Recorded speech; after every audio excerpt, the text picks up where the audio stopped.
It was just an ordinary morning at the gate, until it wasn't.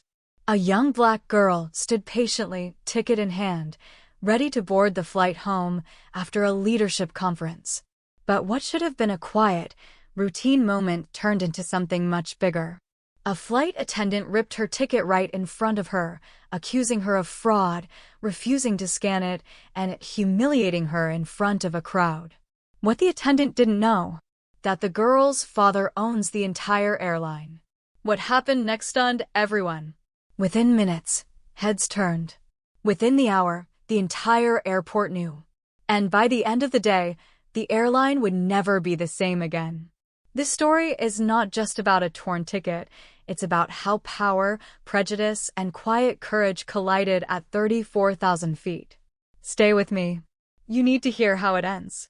Before we begin, drop a comment and let us know where in the world you're watching from, and if stories like this move you, hit that subscribe button.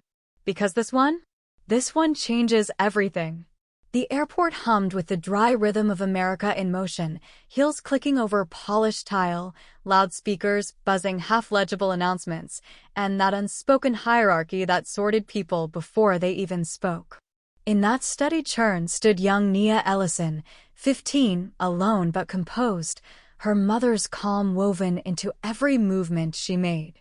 Her father had taught her to carry herself with quiet authority, not because she was anybody important, but because the world would often pretend she wasn't. She held her boarding pass like scripture, folded at the edge from nervous hands, and wore her best denim with a white button-up that her grandmother ironed crisp.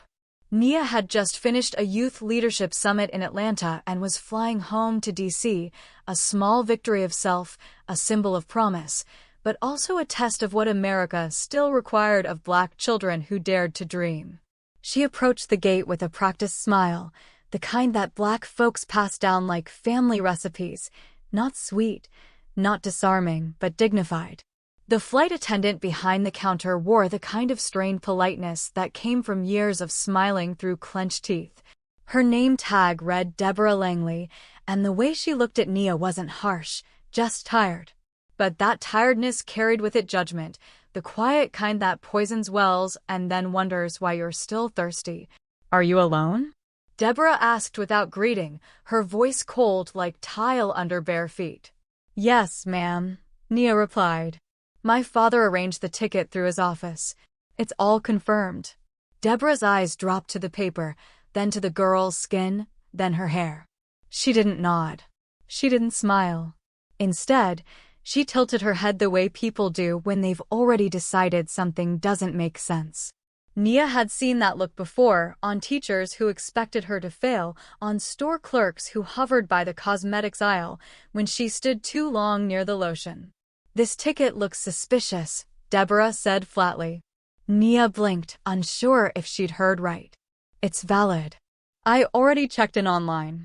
Deborah gave a tight, unbelieving laugh. "I don't think so. I've seen a lot of these lately. They look real until you try to scan them."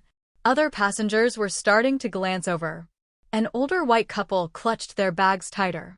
A man in a suit raised an eyebrow. Nia felt her cheeks flush, not with guilt, but with shame that didn't belong to her. That's how it worked. The crime was always invisible, but the punishment was loud. "I don't understand," Nia said, her voice thinner now. "I'm just trying to get home." Deborah narrowed her eyes, leaned in, and said in a whisper not meant to stay private, "Don't try to get cute. People like you always think you can game the system." That's when she did it. Without ceremony, without warning, Deborah ripped the boarding pass straight down the middle. The sound was sharp, surgical, like a veil torn in church. The crowd gasped, soft but collective. Nia stood still, frozen in the moment between humiliation and rage. She stared at the pieces of her ticket like they were pages torn from her own diary. She could feel tears pushing behind her eyes, but she held them back. Her daddy had told her once, crying in front of folks who don't care about your pain is like singing gospel in a courtroom. "It ain't never gonna move the judge." "I'm not letting you on this flight," Deborah said. "If you really belong here, go buy another ticket." And just like that, she turned her back and greeted the next passenger with an exaggerated smile. Nia stepped to the side, hands trembling, the torn pass still in her grip. She thought of calling her father, but she hated the idea of needing to. She hated that this world always forced her to prove something. But this wasn't just about her pride now, it was about principle. She found a bench and sat down. The world continued moving around her like nothing had happened. Some people looked at her with pity. Others looked away completely. She was invisible again. But her father, Charles Ellison, was not invisible. A former Tuskegee pilot turned airline tycoon, Charles built an empire quietly, deliberately, and with the kind of grace that Black men of his generation had to master if they wanted to stay alive. He never asked the world for permission, but he always kept the receipts. When Nia called him, she kept her voice even. "She tore up my ticket, Daddy. She said I didn't belong." There was silence on the line. Not long, just long enough to feel like thunder before it breaks. His voice was low, steady. "Where are you right now?" She told him. He said, "Don't move.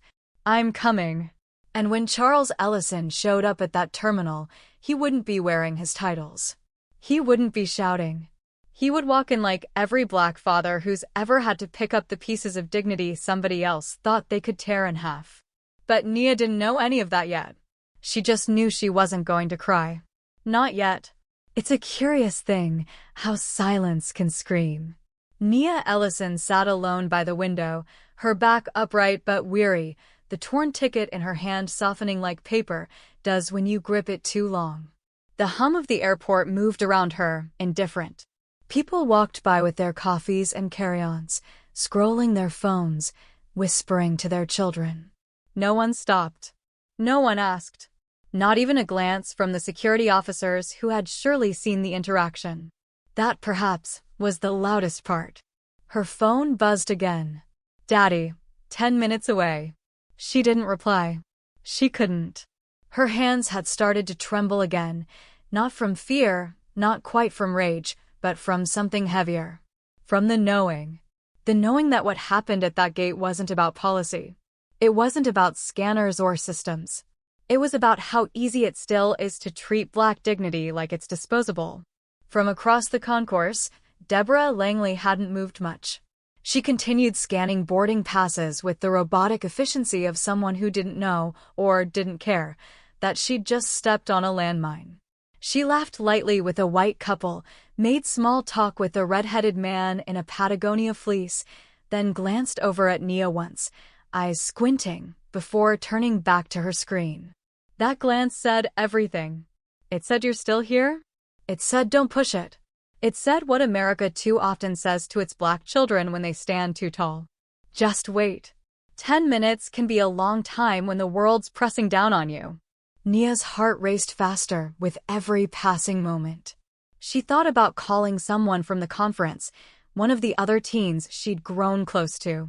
Maybe Kamari, who'd read Baldwin out loud by the campfire one night and made everyone sit quiet afterward. Or Maya, who wanted to be a civil rights lawyer. But no, this wasn't a moment for rescue. This was a moment for remembering. She closed her eyes and thought of the stories her grandmother used to tell, about the colored section of the train, the stairs in Woolworths, the bus driver who once told her grandfather he was too Black to sit near the front even when there were seats. And now here Nia was, in 2025, dressed in clean denim and promise, being told, without a slur, without a gun, without even a raised voice, that she didn't belong. That's what it looked like now. Not dogs and hoses, but policy and procedure. A man sat beside her, middle-aged, brown leather coat, salt in his beard. He looked at her, then at the torn paper in her lap. "Trouble?" he asked. Nia hesitated, then nodded. "Gate agent said my ticket was fake. Ripped it up in front of me." The man exhaled slowly. "Still," he murmured, "still doing that mess." He didn't ask for details. He didn't ask if she caused a scene. He didn't wonder if maybe she had misunderstood. He just nodded. The kind of nod that passed between generations. The kind that said, "I've been there too, child. You ain't crazy." They sat in silence. Then he stood, tipped his head politely, and walked away. Nia watched him go, her chest rising and falling like waves hitting the edge of something long and unforgiving. A few feet away, a white mother was giving her son a juice box. Another traveler adjusted her neck pillow, eyes darting to Nia and quickly back to her Kindle. When her father arrived, it was like a storm cloud moving through sunlight, dignified, slow, and charged with thunder you couldn't yet hear. Charles Ellison didn't rush. He didn't shout. He simply walked, a tall man in a navy coat, briefcase in hand, eyes scanning for his daughter. When he saw her, he paused, just for a moment. And in that pause, something tightened in him. He had fought long and hard to keep this from happening to her. Nia rose and walked toward him. He opened his arms and she stepped into them, pressing her face against his chest. He didn't say, "It's okay," because it wasn't. He just held her for a beat longer than necessary. Then he let go, stepped back, and said calmly, "Which gate?" She pointed. He nodded once. When they reached the counter, Deborah's posture shifted. She didn't recognize him at first. Why would she? She'd never seen him in the press releases and had no reason to connect this quiet teenager to the man who sat on the board of directors for the very airline she worked for. "Can I help you?" she asked, brisk but wary. Charles placed his hand on the counter. "You already did enough. I'm here for an explanation."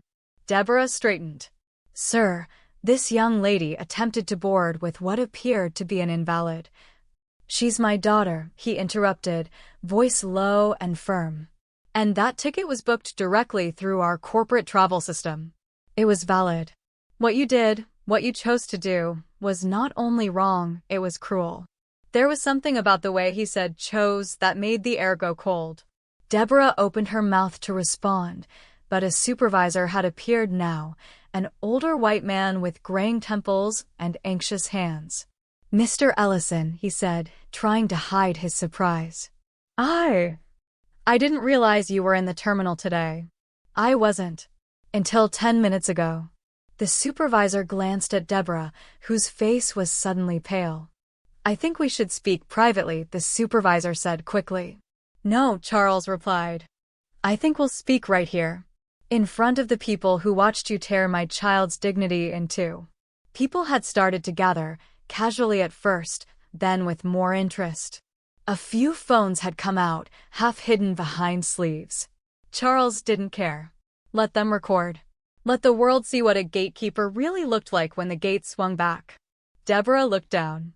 She didn't apologize. Not yet. Perhaps she still believed she was right.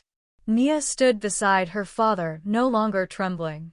"Just watching." Her father's voice dropped an octave. "This isn't just about a ticket.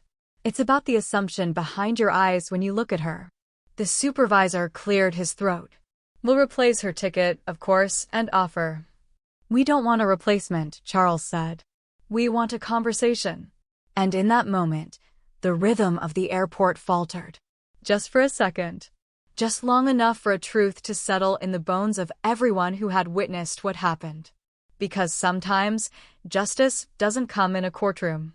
Sometimes it shows up in the middle of an airport, in a father's voice, in the silence that follows. What does it mean to be Black and dignified in America? It means learning to walk a tightrope stretched above a pit of doubts, each step judged, each breath measured. It means wearing your humanity like armor, never quite sure when you'll need it, but always knowing you will. Nia Ellison followed her father through the airport corridors with the silence of someone who had just witnessed a slow and invisible violence. Not the kind that left bruises, but the kind that left scars you could feel in your soul. Those small humiliations, so ordinary and so routine, that they almost passed as normal. Almost. The supervisor, a man named Mr. Kellerman, had led them to a back office. The space was sanitized and fluorescent, the kind of place built to conceal emotion. He offered Charles and Nia seats across from his desk and tried to manage a smile that never reached his eyes. Charles didn't sit right away. He stood, hands clasped lightly in front of him. "Before we begin," he said, "I want to be very clear. This isn't just about my daughter.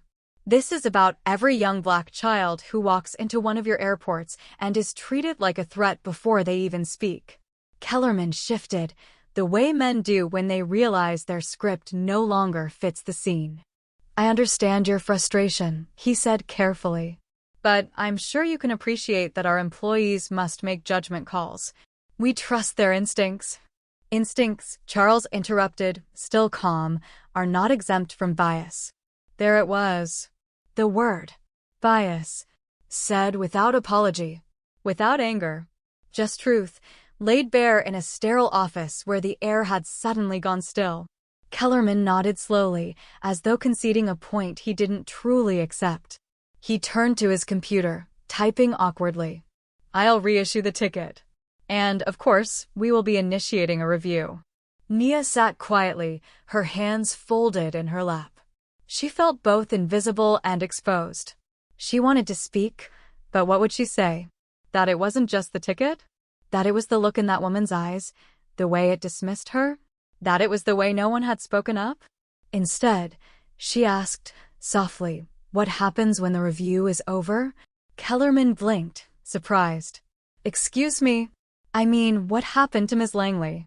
Will anyone explain to her why what she did was wrong? Or will she just be transferred to a different gate?" The question hung there, too direct to ignore. Charles finally sat beside his daughter, not to rest, but to stand beside her in another form. His presence had a gravity that made even the air slow down.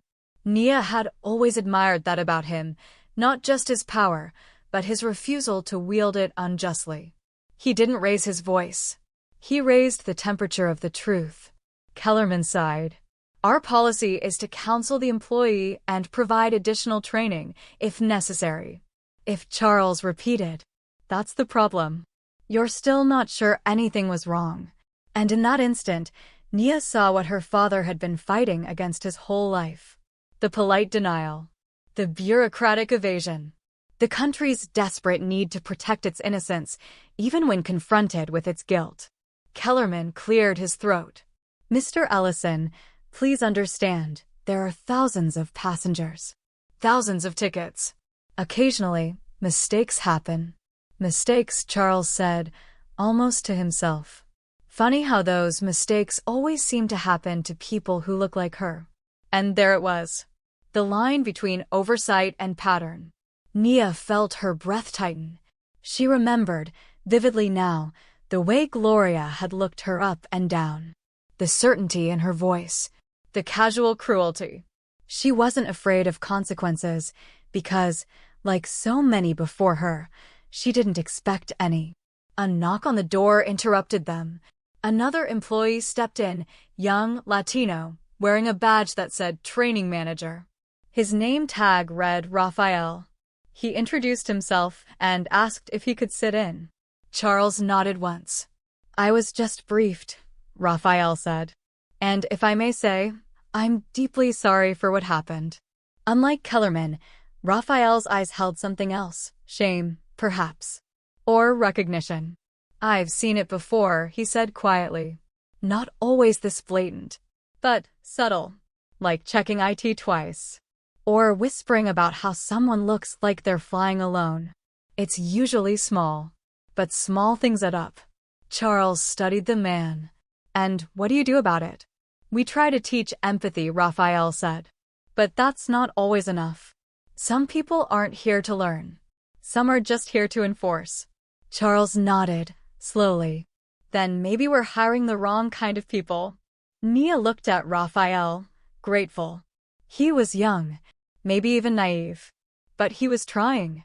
And trying in this country, when you're inside a system that wasn't built for truth, that was something. "I want to ask her something," Nia said. Kellerman frowned. "Who?"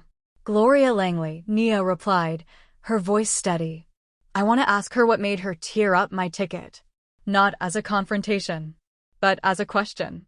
If this is about training, maybe she should hear what it feels like." The men exchanged glances. Charles looked at her with something that wasn't pride, exactly, but recognition. She had chosen not to let this pass silently. And that mattered. "Let me see what I can do," Raphael said, rising. As he stepped out, Kellerman finally said what he should have said at the beginning. "I'm sorry." Charles turned to him, softly. "Don't be sorry for me.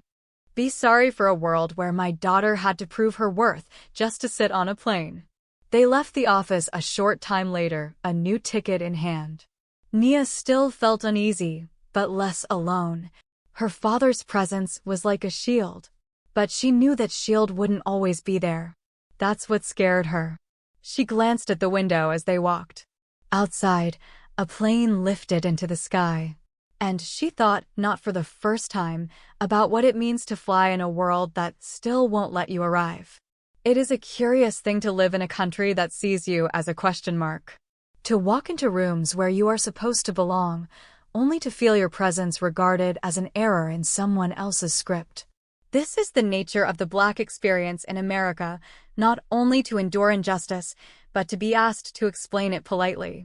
Nia sat in the gate terminal again, this time with a valid ticket and the full weight of her father's name behind her. But the ache hadn't lifted. Dignity does not return as swiftly as a reissued boarding pass. Her father had gone to speak privately with Raphael, the young training manager. Nia sat alone, watching the people around her, noticing, perhaps for the first time, just how segregated politeness could be. The way some passengers were met with open smiles, while others, those whose skin betrayed their ancestry, were met with cold efficiency. Efficiency as a euphemism for distance. Across from her, a woman in a gray cardigan leaned over to her husband and whispered something while glancing at Nia. Their laughter was soft, but not invisible. Nia knew better than to assume the worst. But she had also learned, painfully over years, that gut instinct, especially in Black America, is rarely wrong. It's an inheritance. She turned her head slightly, letting their whispers pass through her like wind through an open jacket. When her father returned, his jaw was tight. His eyes flicked toward the departure board, then back to his daughter.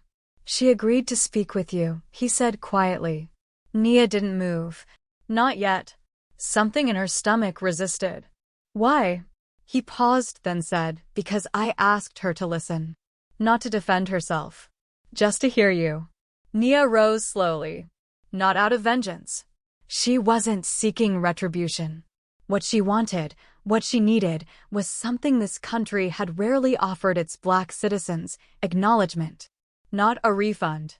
Not an apology made out of legal obligation. But the kind of confrontation that holds a mirror up to someone's soul. They walked toward a break room behind the security partition. It was small and utilitarian. The kind of place where workers hide their fatigue during 15-minute pauses from thankless labor. Inside sat Gloria Langley, arms folded, lips pursed in a shape that had practiced denial. She didn't rise. Nia sat across from her. Charles remained standing, watching, not intruding. The silence stretched long. Gloria was the first to speak. "I've been told this is a learning opportunity." Nia smiled, but it was the kind of smile Baldwin might describe as sharpened glass. "Then let's start with a question." Gloria's face tightened. "What did you see when you looked at me that day?" Nia asked. Her voice wasn't sharp. It was a whisper you lean into. A whisper you remember. Gloria blinked. "I saw a girl with a questionable ticket." "No," Nia replied, leaning forward slightly. "You saw something else first. Before the ticket. Before my name. Before I spoke." Gloria fumbled. "I treat every passenger the same." "No, ma'am," Nia said. "You don't. And that's the problem." Charles watched his daughter with the kind of pride that is quiet and powerful. The kind of pride that grows when you see the seed you planted refusing to bow. "I've worked here for 15 years, Gloria said, her voice a mixture of defensiveness and fatigue. "I've seen every kind of scam." Nia didn't flinch. "And I've been Black for 17. The words hit the air like a piano chord in a silent room. Nia continued. You may not have called me a liar out loud, but you tore that ticket like it belonged to someone beneath you. You looked at me like my very presence was suspicious. Do you understand what that does to someone? Gloria's face cracked, just a little. Her eyes darted to Charles, then back to Nia. I made a mistake. No, Nia said calmly. You made a decision. That's different. And that is where the conversation could have ended. But Nia didn't come for revenge. She came for something deeper. The story behind the stare. The fear behind the cruelty. She asked the question no one ever asks. When did you learn to be afraid of people like me? Gloria's lip quivered, and for a moment, her facade melted. I grew up in a small town, she murmured. We didn't. We weren't around a lot of black people. My father used to say. She stopped. What did he say? Nia asked, not unkindly. That they always wanted something they didn't earn. Nia nodded. And you've been carrying that into every gate you stand behind. Silence again. But this one was different. This one held the possibility of transformation. Nia stood. I don't need you to like me, but I hope you'll look at the next girl with brown skin and a full heart and ask yourself if you're really seeing her. Gloria didn't answer, but her eyes were glassy. Charles placed a hand on his daughter's shoulder. Let's go. As they stepped back into the terminal, the world hadn't changed. But something had shifted. The weight of truth had been placed gently, but firmly at someone's feet. And that is how revolutions begin in America, not always with marches or laws, but with the brave insistence on being seen in a world that pretends it cannot see you. The trouble with truth in this country is that it rarely travels as fast as rumor. And rumor, especially when fueled by whiteness defending itself, is not simply careless, it is designed. It is a curtain, a smoke machine, a trial in absentia, where the verdict always finds the black child guilty of being present. 3 days after the incident, Nia returned to school. Or tried to. She walked the same hallway she had walked 100 times before, but now it seemed narrower. She passed the office, where secretaries whispered too loudly. She passed the trophy case, where her name still sat etched in a small plaque from last year's debate win. She passed her classmates who had seen her on the local news and said nothing. That, perhaps, was the part she least expected. The silence. Because racism in the 21st century is no longer always about the burning cross or the slur scrawled in red paint. It is the email that was never answered. The eye contact was never made. The absence that speaks louder than presence. They had seen the video. Someone at the airport had filmed the moment after the flight attendant ripped her ticket, had captured her father arriving, the quiet confrontation. It had gone viral in the way such things always do, disembodied from their full context. Black girl gets justice, the caption read. But justice has never been a single moment. It is a river with a long memory and many dams. At school, her counselor pulled her aside with a smile that tasted like pity. If you need time off, Nia, we understand. You've been through a lot. Nia wanted to ask, and what have you done about it? Instead, she nodded, thanked the woman, and moved on. At lunch, she sat beside 2 friends who spoke to her as if she had the flu. Polite, cautious, afraid of catching controversy. As if standing up for herself had made her radioactive. It was only when she walked past the principal's office that she realized something larger was stirring. Inside, the school's diversity liaison, a man named Mr. Palmer, was pacing. He glanced up, saw her, and motioned for her to step in. He closed the door. You've been placed at the center of something much bigger than yourself, he said, his voice heavy. I didn't ask to be, Nia replied. None of us ever do, he said. But here we are. Mr. Palmer had been hired the year before, part of the district's slow-motion response to a history of lopsided suspensions and a few well-publicized police incidents involving black students. His job was to soothe, not to confront. But today, there was an edge in his voice. The airline's corporate office called your father, he said. Someone leaked your school's name. A few blogs picked it up. They're asking whether we've addressed what happened. Nia raised her eyebrows. What do you think happened? Palmer exhaled. What I think is not the issue. What we're willing to say is. And there it was, the truth Baldwin always warned us about. The tragedy of American institutions is that they know when something is wrong. But they fear telling the truth about it more than they fear the wrongdoing itself. You want me to stay quiet, Nia said plainly. No, Palmer replied.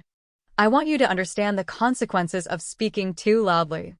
She stared at him. A black man, gray at the temples, eyes full of calculation and regret. I understand them, she said. And I'm not afraid. He nodded slowly, as though both admiring and fearing her resolve. Later that night, her father called a meeting with the airline's internal ethics board. He brought Nia with him, not to parade her, but to prepare her. The world, he said, will either see you or it won't. But you must always see yourself. The room where the meeting took place was glass-paneled and modern, filled with polished shoes and neutral expressions. Nia noticed how few of the executives were people of color, how they used phrases like public perception and optics instead of harm and responsibility. One man leaned forward, steepling his fingers. We're planning to offer a public apology, he said. We'll also be reviewing employee training protocols. But we need to be careful with the messaging. Nia tilted her head. You mean the truth needs to be edited? The man smiled. A smile that meant, this is why we don't invite children to meetings. A smile that refused to feel the sting of what had been said. Another woman, a lawyer, chimed in. We just want to avoid inflaming tensions. You know how these things spread online. My dignity is not a fire hazard, Nia said. Her father reached over and gently squeezed her hand. We're not here to protect your image, he said to the room. We're here to protect our future. There was silence. A deep, unresolved silence that filled the room like smoke. And that was the real conflict, not between people, but between truth and comfort. Between a young black girl who had lived through a humiliation no child should endure, and a boardroom that wanted her story to end quietly. But Nia had already decided. She would not be quiet. Not anymore. There is a certain kind of violence that never makes the evening news. It doesn't bleed. It doesn't scream. It doesn't even raise its voice. It whispers. It nods. It smiles with pressed lips while cutting you off at the knees. It wears a suit. It quotes policy. And most dangerously, it pretends not to see color while navigating the world by its compass. Nia found herself invited, or rather summoned, to an educational roundtable hosted by the school district's Diversity and Equity Committee. It was billed as an open forum, a place to reflect on recent incidents and promote healing.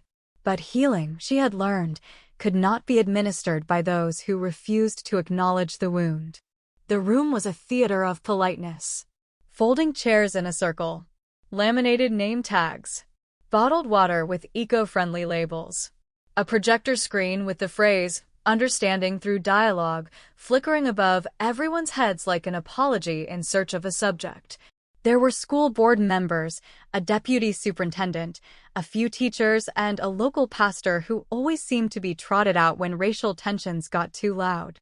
Nia's father came, too, at her request, not as the wealthy airline executive, but as a black father who had watched his daughter's face crumple under the weight of someone else's assumptions. When the meeting began, the facilitator, a well-meaning white woman in a beige cardigan, opened with a breathy statement. We're here because something happened, she said, as if the event had arrived of its own accord, like a thunderstorm. And while we don't want to dwell in negativity, we do want to listen, to learn, to grow. It was the sort of sentence that sounds noble until you ask yourself who is expected to grow and at whose expense. Nia sat still, her expression unreadable. A teacher spoke first. He taught history, he said, and was shocked to hear about what happened. He hadn't realized these sorts of things still occurred. As if racism had been a ghost story, now proven real again by a child's torn ticket. Another board member chimed in, expressing concern over the perception of bias. Not bias itself. The perception. A phrase so slippery it could crawl off the table and out the door if left unattended. Then came the moment they'd all been waiting for. The facilitator turned to Nia. "We'd like to give you space to speak your truth." That phrase. Speak your truth. A phrase that so often meant, perform your pain for our enlightenment. Nia straightened in her seat. "I don't want to speak my truth," she said. "I want to speak the truth." And so she did. She described the moment Gloria's eyes narrowed, not at her passport, but at her face. How her fingers trembled, not because she was wrong, but because she'd been made to feel like she was. She described the heat of being watched, judged, discarded in front of a crowd that did nothing.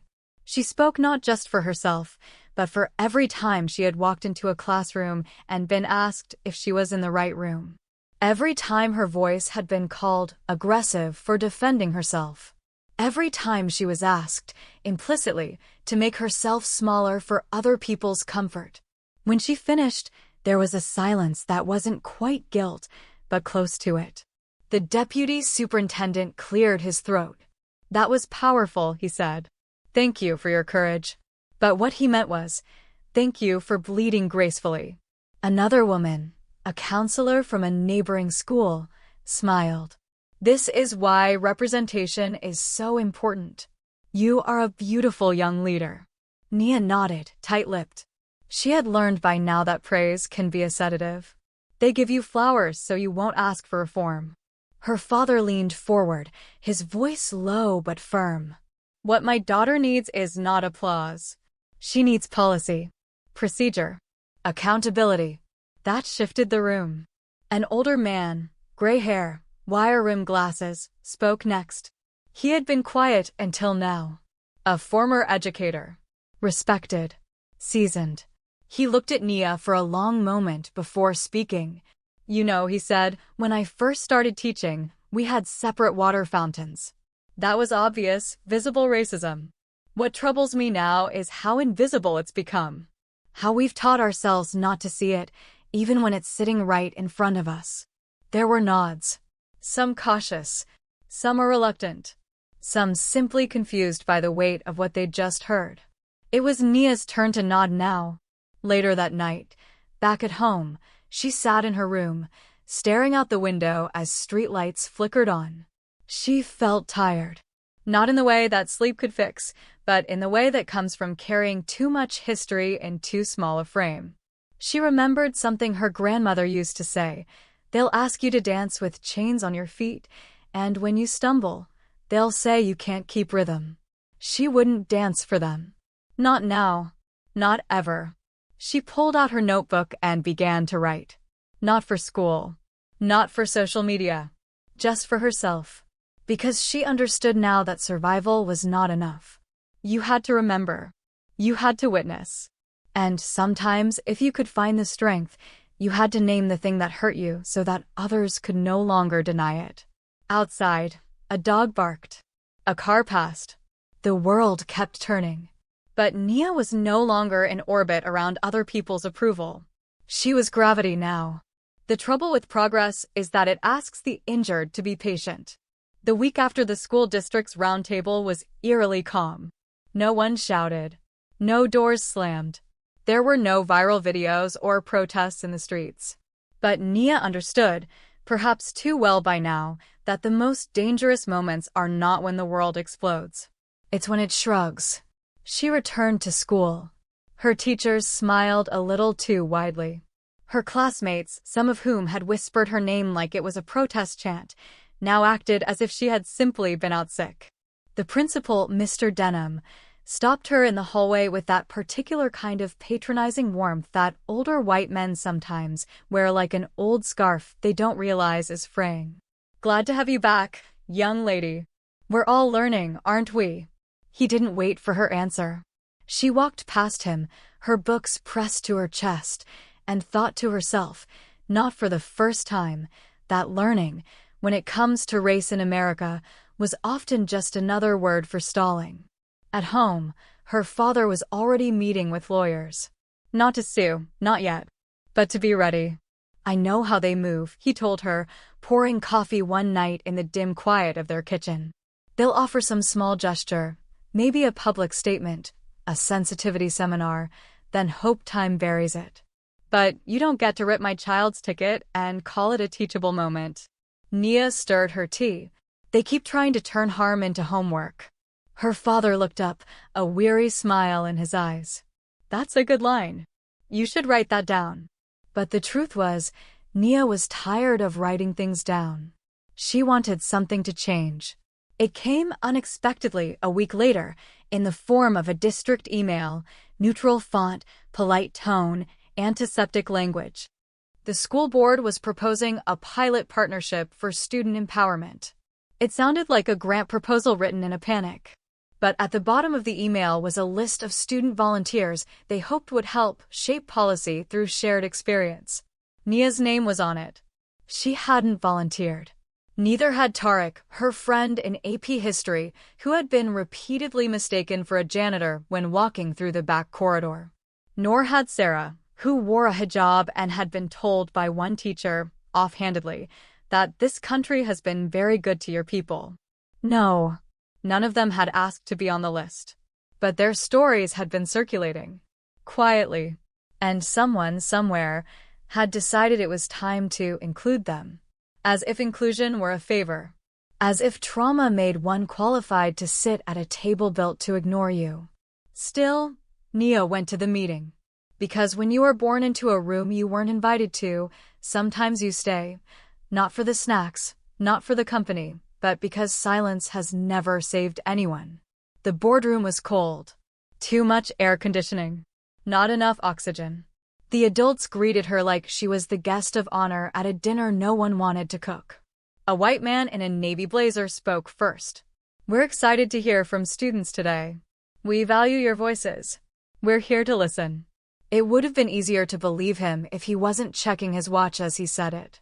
Nia spoke plainly. Not with fire, but with facts. She recounted her experience at the airport. The silence from bystanders. The thin apologies that followed. She did not cry. She did not raise her voice. She simply named what had happened. And then she named what had happened after. How systems wrap themselves in paperwork and forget the people inside them. How the school had done everything but say the word racism. How she was tired of committees with no power and promises with no follow-through. Another student, Jamal, chimed in. He was tall, soft-spoken, the kind of boy white teachers always called well-mannered until he disagreed with them. I've been called the N-word on the basketball court, he said, his voice even. Not by students. By someone's dad. And the school told us to be the bigger person. The room shifted. A woman in pearls spoke next. She'd been smiling until that moment. Her smile faded. We want to help, she said. But we also have to balance the needs of the community. Not everyone shares the same views. There it was. The quiet horror of American equity, that truth must always be weighed against the comfort of the people who caused the harm. Nia leaned forward. You mean not everyone shares the view that I deserve respect? Silence. A thick, guilty pause. Then the man in the blazer cleared his throat. Let's not get confrontational. We're all on the same team. Nia smiled. No, she said. We're not. But I'd like to know what team you think I'm on. That was the moment the air left the room. Later, walking home with her father, Nia looked up at the streetlights, golden and buzzing like tired dreams. Did I go too far? She asked. Her father shook his head. There is no such thing, baby. Not when you're telling the truth in a room full of people who still think they invented it. She nodded. Because what she had learned, what so many of us had learned, was that the first step toward freedom was refusing to make your dignity negotiable. And the second was realizing that the people who benefit from your silence will always ask you to speak more gently. But the truth, once spoken, does not go back to sleep. It walks with you. Like an ancestor. Like a ghost. Like a fire that knows your name. The last breath of a long injustice is often dressed in paperwork. The morning Nia received the district's final report, the sky was gray. not with storm, but with stillness. The kind of morning where the clouds hang heavy and uncommitted, much like the promises institutions make when they've been caught, cornered, and compelled to speak. The envelope was thick, cream-colored. The letterhead, bold and self-important, declared that this was the culmination of a months-long equity review. Inside, there were graphs, summaries, and a 5-paragraph letter. Not once did it mention her name. Not once did it say sorry. But it did mention unintended harm, sensitivity development modules, and renewed commitments to inclusivity. Language like that is not made for healing. It is designed to survive lawsuits. Nia placed the report on the kitchen table, beside her cold tea, and stared at it for a long while. Her father stood by the window, arms folded. They used 50 pages, she said, to avoid saying what actually happened. That, he replied quietly, is how racism breathes when it doesn't want to speak. In that moment, Nia understood something her elders had always tried to teach her, that silence is not the absence of sound, but the refusal to name a thing for what it is. She had not fought for acknowledgement so she could win a certificate or a seat on a symbolic board. She had spoken because if she didn't, the lie would harden into history. But history, for all its sharp teeth, was not done. That same week, another student, a freshman, was pulled aside by a campus monitor for wearing a hoodie and looking suspicious near the science building. When the student asked what he had done wrong, he was told, "We've had incidents." No incident was ever explained. No apology was ever offered. But the memory of it clung to the boy's body like smoke. When Nia heard, she didn't flinch. She simply texted him, "I believe you. You are not alone." He texted back, "I don't know what to do." And she replied, "You don't have to. You just have to keep going."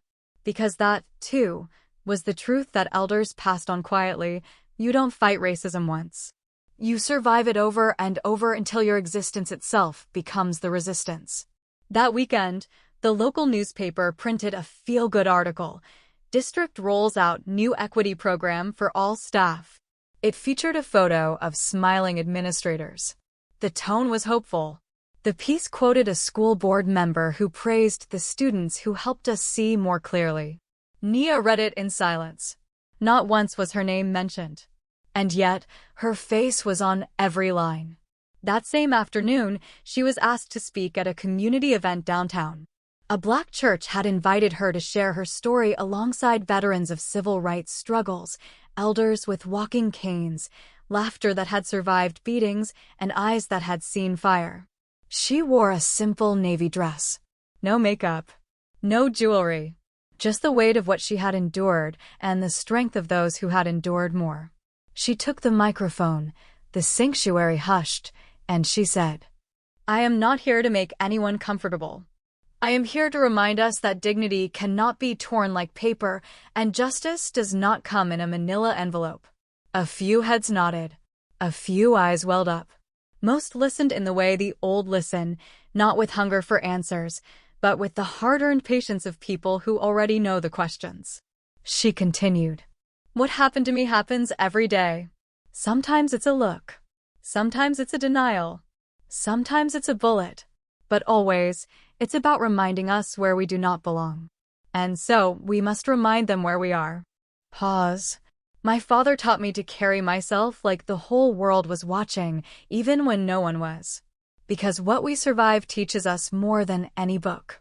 It teaches us that every step we take in dignity is an act of protest. By the time she finished, the sanctuary was quiet, not with silence, but with knowing. Afterward, an old woman approached. Skin soft as folded parchment, eyes full of storms survived. She pressed Nia's hand in hers and whispered, "We've been waiting for you. Don't stop." Nia didn't cry, but something in her chest did loosen. Later that evening, she and her father walked through their neighborhood. Past rusted fences, blooming jasmine, corner stores with signs that hadn't changed since the 80s. The kind of place where memory lives longer than policy. As they walked, he turned to her and said, "Do you know what you did?" She shook her head. You turned a moment into a movement. You didn't just stand up for yourself. You reminded them that we are watching, that our children are not invisible, that dignity is not a favor. She smiled, small and steady. I just told the truth. That's the most radical thing a black child can do in this country, he replied. They reached the porch. The air was thick with the scent of summer and struggle. Inside, the television played softly. News anchors discussing foreign wars. But Nia knew the real battles were still being fought right here, over names, over voices, over who gets to belong. And as she sat down, she realized something else. The hardest part wasn't fighting. It was refusing to be quiet afterward. She wouldn't be quiet. Not now. Not ever. Because when your name is left off the record, your story must echo louder than the lie. And somewhere, deep in the marrow of America's oldest bones, that echo had begun.